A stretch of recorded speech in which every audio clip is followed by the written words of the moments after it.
Hi everyone, in this quick tutorial, we'll demonstrate how to renew a Mazda proximity remote using the Key Tool Max and X-Horse tools. The process is simple and I'll walk you through it step by step. Let's get started. First, you'll want to select the correct remote model in the system.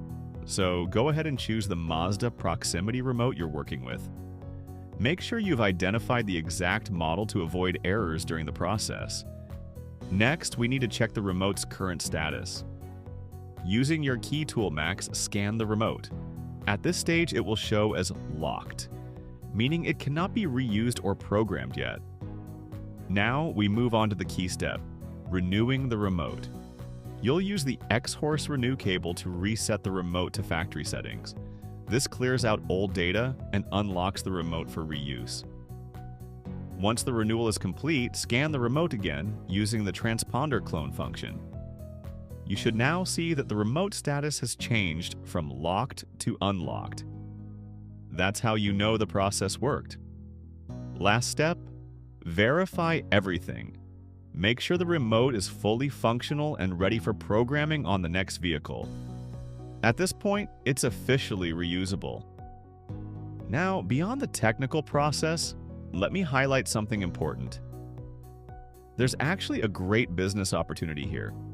Used Mazda proximity remotes are easy to find. You can buy them cheaply from scrap yards or auto recyclers. With this renewal method, you can unlock them, reset them,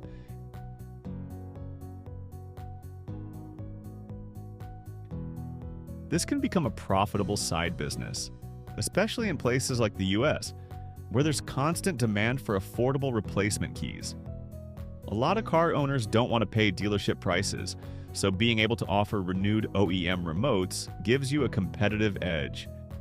So to recap, select the remote model, check the status, use the X-Horse cable to renew it, confirm it's unlocked, and resell or reuse. It's quick, efficient, and profitable when done right. Thanks for watching. And if you found this helpful, stay tuned for more advanced key programming and business tips.